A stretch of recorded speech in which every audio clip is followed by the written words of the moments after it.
Dios es un Dios grande en misericordia. Y aunque muchos no entendamos la misericordia de Dios, porque podemos ver que cómo Dios alcanza a unas personas, aunque en lo más bajo, y otras personas son alcanzadas haciendo cosas buenas. Dios alcanza hasta el más perdido, y aquellas personas que nosotros pudiéramos decir, estas personas no tienen esperanza. Pero lo que va a escuchar usted a continuación es un ejemplo de la gran misericordia de Dios y cómo Dios sigue alcanzando gente para la honra y gloria de su nombre. Así es que por eso los invito a escuchar este testimonio y para que nosotros podamos ver que la mano de Dios no se ha cortado para salvar aún hasta aquella persona que, como le repito, nosotros pudiéramos decir, esta gente está destinada al infierno y no hay nada que se pueda hacer. Pero quizás el próximo testimonio le haga cambiar de opinión. Escuchemos. Hermanos, amigos que están presentes con nosotros y que están escuchando, mi nombre es George Torrejón, tengo 42 años y soy nacido de Lima, Perú. En esta preciosa tarde quiero hablar un poco sobre mi testimonio, donde Dios me ha sacado, empezando mi vida en Nueva York. El escritor Mark Twain dice que hay dos días muy importantes en nuestra vida. Uno de esos días es el nacimiento de uno y otro día es cuando uno descubre el por qué naciste. Y el primer día mío fue enero 7 del año 81 y el segundo día fue diciembre 27, un martes del 2011, donde el Señor me alcanzó por la misericordia de Dios aquí en la ciudad de Irving, Texas. Yo no vengo de una familia, le puedo decir que no tenía mis padres. Mi mamá y papá siempre han estado ahí por nosotros. Hemos siempre tenido una unidad, un amor, cariño, los dos. Ellos van ya por 46 años de matrimonio, 50 años juntos, desde la escuela se conocen. Siempre nos han enseñado buenos modelos, buenos principios en el hogar. Entonces no puedo decir que fue por algo de la casa que yo empecé en malos caminos, pero todo lo que me empezó a mí fue una situación que tuve en el bus, en la escuela cuando tenía 14 años, que saliendo de una práctica de fútbol, unos muchachos me pusieron una camiseta de ellos sobre mi camisa, me arrancaron la cadena y yo queriendo parar al chofer le dije que por favor que pare el camión que me habían robado y que eran dos muchachos que se habían ido hacia atrás y él por temor a ellos, porque en ese tiempo en Brentwood, Nueva York había una pandilla que se llamaba CYC, él no quiso parar el carro. Bueno, salieron ellos corriendo por atrás, yo estaba triste porque la cadena era de mi abuela que me había regalado, pero el siguiente día un muchacho, Rashid Merrill, fue quien me devolvió la cadena porque él era el líder de ese grupo y me dijo: nunca deje que nadie te vaya a robar nada, ni que te ataquen de esa manera, tú tienes que ser fuerte.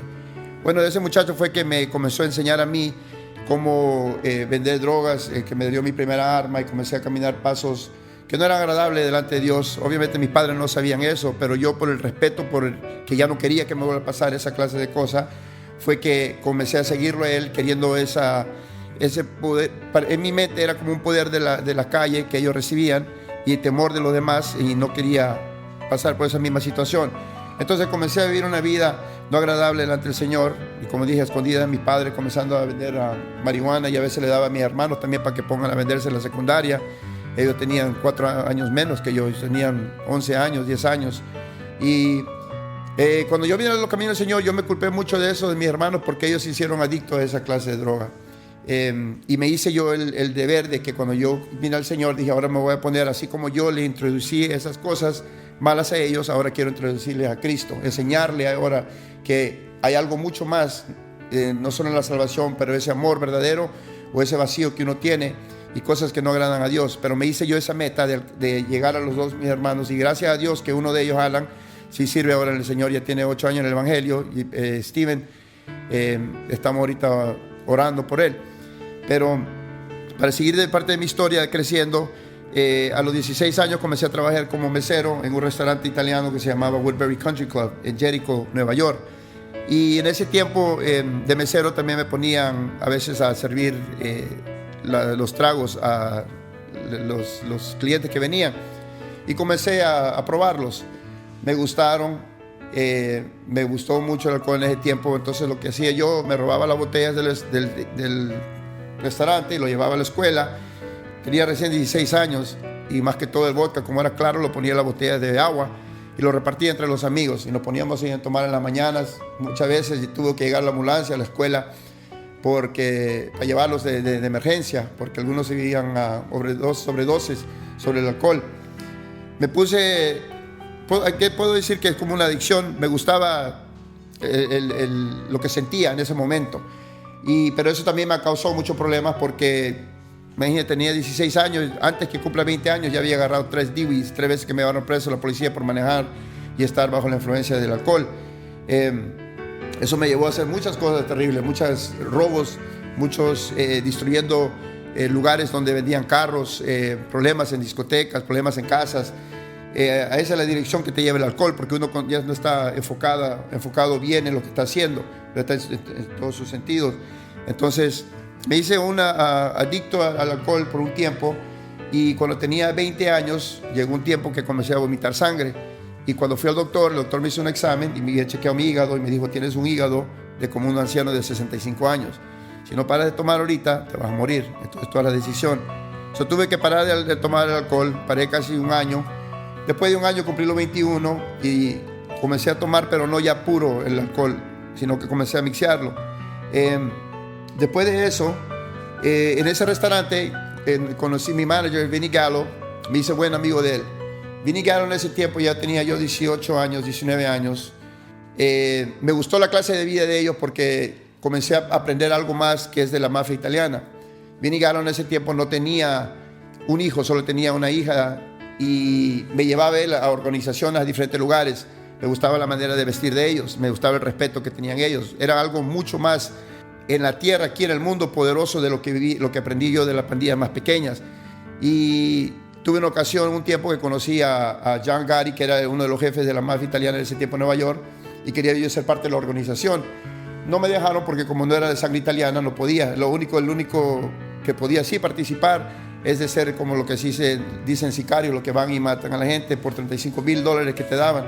Tenías que seguirlos por ellos con 2 a 3 semanas en el carro con 2 personas más, y ese era el único que podía participarme. A mí me gustaba esa clase de respeto, me gustaba esa vida, me llamaba mucho la atención el poder que tenían ellos, nunca se ensuciaban la mano, solamente con la orden, la palabra que decían, ya tenían a alguien que para ellos, los menores, eran algo grande para ellos de hacerlo.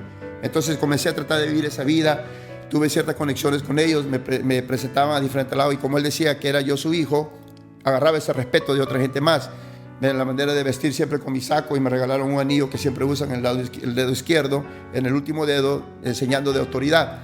Entonces, creciendo en esa clase de vida, aprendí cosas. Tuvimos ocasiones, como yo comencé a manejar camiones que recogíamos mercancía en sur de Florida y lo llevábamos para atrás a Nueva York, haciendo por ejemplo, la caja de cigarrillos, que los taxes, los números que van atrás eran ilegalmente y se vendían a las tiendas. Diferentes clases de operaciones que hacían, que algunas obviamente no se pueden mencionar, pero viviendo esa vida aprendí mucho, pero también me llevó en ese tiempo ciego espiritualmente, ciego en el mundo, pensando yo que era algo bueno, algo bonito, pero siempre sentía también ese vacío, que me hacía falta algo más. No solamente quizá por afuera se miraba ese respeto, ese hombre fuerte, pero siempre había una soledad, un vacío adentro de mí. Y a veces yo también me miraba al espejo, y a veces yo me miraba a los ojos, y yo le decía a Dios: si en verdad existes, ¿por qué a veces me siento solo, a veces me siento triste? Hasta a veces llegaba ocasiones que le decía a Dios: mejor mátame y llévame de aquí, ¿para qué me has creado? Tantas cosas que había pasado yo antes también de joven, y culpaba yo a Dios sabiendo que no era Dios que había hecho esas cosas, sino que yo mismo, el hombre mismo que se busca esas decisiones, esos caminos que parecen a veces que son rectos, pero dice la Biblia que nos llevan a la muerte. O hay pensamientos que para nosotros parece que son buenos, pero no son los pensamientos de Dios. Entonces, esa clase de vida solamente nos lleva a desgracia, a nada bueno. También pasaba ocasiones que yo tuve 5 accidentes en carro, y como le dije al principio que soy de Perú, por acuerdo a mi familia, muchos pensaban que era un daño que me habían hecho, y me habían llevado a Perú a los 18 años a supuestamente quitarme una brujería que me habían hecho. Y me recuerdo que yo miré una vez una señora con el cigarrillo, después que me hizo tomar un tabaco por la nariz y lo pasé con el cigarrillo, tiraba un humo y se transformaban a caras, y las caras yo las conocía, y ella me decía: esas caras, aléjate, esas caras son enemigos tuyos, nunca se juntas alrededor de esa gente. Y después me mostraba otras caras, y salían caras de gente que eran familiares míos. Me decía: esa gente sí son buenas, puede que era alrededor de él.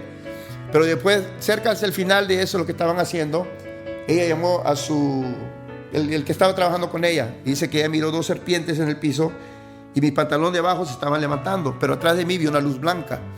Y ella me dijo, mira, hay alguien que te cuida a ti nunca te va a pasar nada, vas a tener muchos accidentes, muchas cosas malas te van a pasar, pero no vas a morir, vas a vivir por muchos años. Yo no entendía estas cosas. Me decían ella que era una bisabuela que yo no conocía, que me cuidaba. Ella la describió bien y yo tenía un cuadro de ella en mi cuarto, entonces yo pensando que quizás era ella, pero cuando vine en los caminos del Señor me di cuenta que esa luz blanca que miraba no era mi bisabuela, era el Señor que me estaba guardando y me iba a guardar de todas las cosas que iba a pasar yo. También llegó ocasiones que en Nueva York tuve algunas amigas que también practicaban esas cosas y llegó un punto que cuando yo llegaba ahí me dijo, ella ya no puede volver aquí porque ya algo me dice que no te puedo decir nada de tu futuro ni poder acercarme a ti. Desde ese tiempo yo, no sabiendo, ya cuando vine al camino del Señor me di cuenta que Dios tenía un propósito, Dios algo estaba haciendo conmigo, Dios estaba obrando ya. Entonces también llegó esa ocasión que supe mucho cómo trabajan ellos, yo lo he visto con mis propios ojos, cómo hacen su trabajo ellos. Entonces, otras cosas más que me habían pasado, me involucré con un club de motos que se llamaban Untouchable Riders en Nueva York. Tenía 22 años en ese tiempo. Mi hija mayor nació cuando tenía yo 26 años. Yo dejé ese grupo porque primeramente había nacido mi hija, pero en ese club también fue puras cosas malas. No aprendí nada bueno. En vez se hizo más peor la situación porque estábamos traficando cocaína en ese tiempo. Tuvimos mucho balacero, muchos problemas en Nueva York con policía.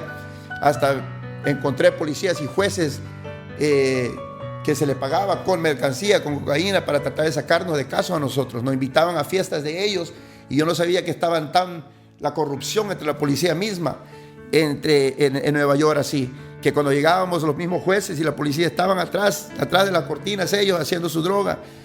Entonces todo aprendiendo todas esas cosas, yo comencé a vivir una vida que pensaba yo que sabía tanto, que me quería tanto en Nueva York, y me sentía yo como si fuera mi propio jefe. Llegó otra ocasión, y esta fue la última ocasión en Nueva York, que cuando yo salí de Nueva York fue porque cuando tenía también 24 años, yo siempre llegaba a una discoteca que se llama VIP, conocía bien al dueño, y me tenía en mi esquina siempre en mi mueble, reservado. Todos los viernes, sábado y domingo llegaba yo, y cuando llegó un día, había 5 muchachos ahí que estaban faltando respeto a una muchacha, y me di cuenta que esa muchacha era una novia de un amigo mío. Y cuando voy a decirles algo, me hacen caso al momento, pero después vuelven a hacerlo de nuevo. Cuando agarro al muchacho y lo llevo por afuera de la puerta y me volteo, me golpea uno en la cabeza. Me caen 5 encima, me dan con la silla, me golpean con varios instrumentos. Yo me levanto, me toco la cabeza, estoy sangrando, pero me entró una cólera porque me habían hecho, porque nunca me habían hecho cosas así. Y como el ego del ser humano y el respeto que uno ya tiene, que tiene que tener el mundo a mí, me dio cólera. Y yo cuando fui al hospital, me cosieron la frente, me cosieron la cabeza, llamé a los muchachos del club de motos y fui al dueño, le dije, me vas a conseguir los 5 nombres de esas personas que me pegaron, si no voy a venir a buscarte a ti y a tu familia. Y en ese tiempo estaba creciendo, en el año 95, estaba creciendo mucho más la MS en Nueva York, en Long Island, Nueva York. No eran tan grandes como es hoy en día, pero la pandilla contraria de ellos, como me tenían respeto a mí también, me dijeron, déjalo que nosotros lo vamos a agarrar. Y fueron y mataron a esos 5 atrás de donde cortan pelo. Después, uno vive con eso, trae la conciencia de que, ¿qué pasa si llegan un día atrás de uno por la orden que tú diste o algo que tú ya estás consciente? Entonces, había nacido Kimberly, pero dejé todo yo. Entregué mi chaleco del club, le dije todo que ya no quería participar a nada. Nacen las gemelas el siguiente año, pero uno ya no puede caminar bien. Estás en el mall caminando, volteando a tu espalda, viendo quién te está mirando, algo va a pasar, algo va a llegar. No solamente a mí, sino que van a llegar quizás un día a mis hijas, porque esa es la manera como lo agarran a uno en el mundo. No es que van a hacer algo a mí. La mejor manera que yo voy a sufrir no es matándome a mí, matando a un ser humano más querido cerca a mí, y son mis niñas.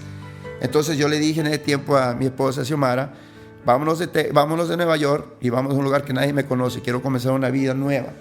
Y yo en ese tiempo ya era trailero y manejado por todos los 50 estados. Y Texas es uno de los más que me gustó, porque la gente en Texas sentí que era más humilde, más con la hospitalidad, cómo trataban a uno, y me gustó. Entonces yo dije, voy a ir para allá, no quiero saber nada del mundo, nada de discoteca, solamente quiero trabajar, concentrarme en mi familia, y eso es todo.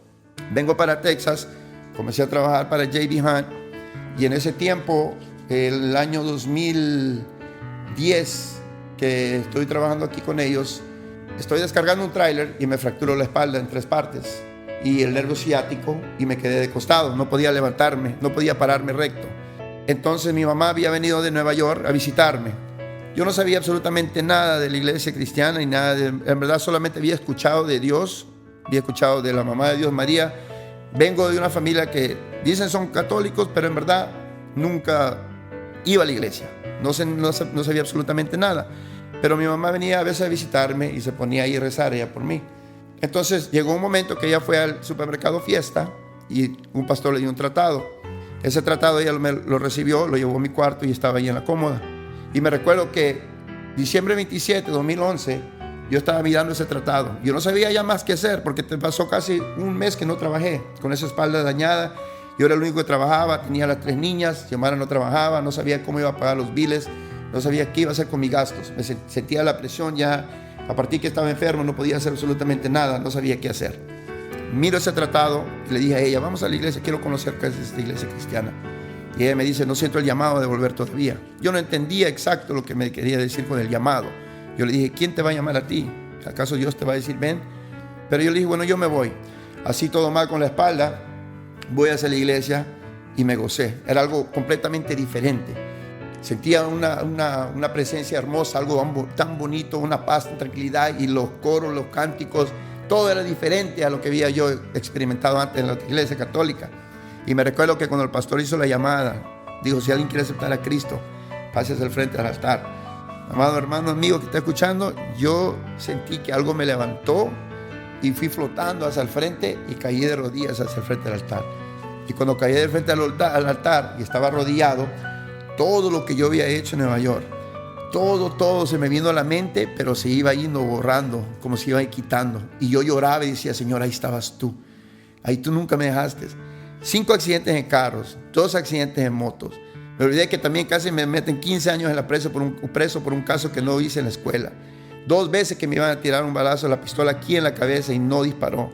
Todas esas cosas se me vinieron a la mente y nada me pasó. Y yo dije, Señor, hasta ahora estoy aquí vivo. Ese accidente de carro que tuvo, 2 accidentes que el carro se dieron vuelta, otro accidente que el tubo pasó por el frente y yo solo agaché así, levanté la cabeza y pegaron el asiento. Y yo no sé, la misericordia y la mano de Dios siempre estaba ahí. Y yo lloré y dije, Señor, de tantas cosas me has salvado, gracias, decía yo, gracias. Y cuando yo, ese pastor, después oramos, todos los hermanos oraron por mí.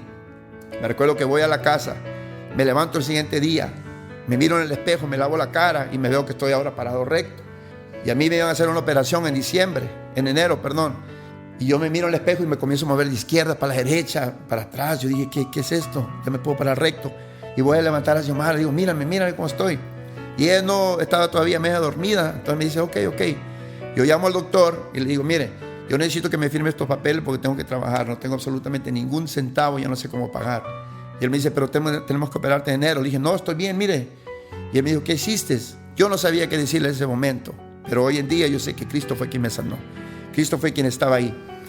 Cuando Él me hace el extra y me pasa por la máquina, no ve absolutamente nada. Y Él dice, mira, yo no sé, yo no hemos visto milagros, nada así que ha pasado, pero estás bien, no tienes absolutamente nada. Entonces tengo que firmar estos papeles. Y llevé esos papeles al trabajo, me chequeó otra señora del trabajo y tampoco no encontraron absolutamente nada. Eso es como el Señor primero obró en mí cuando yo acepté al Señor Jesucristo y me sanó. Después de eso, le voy a dar otro testimonio, que cuando mi primer cheque fue de $1,249 y en una semana el Señor me dio tantas enseñanzas, no ser desobediente, sino mantenerme firme, obedecerle a Él y seguir los caminos a Él, seguirlo a Él, porque si no, todo lo que tenía antes me lo iba a devolver. Y le voy a explicar cómo.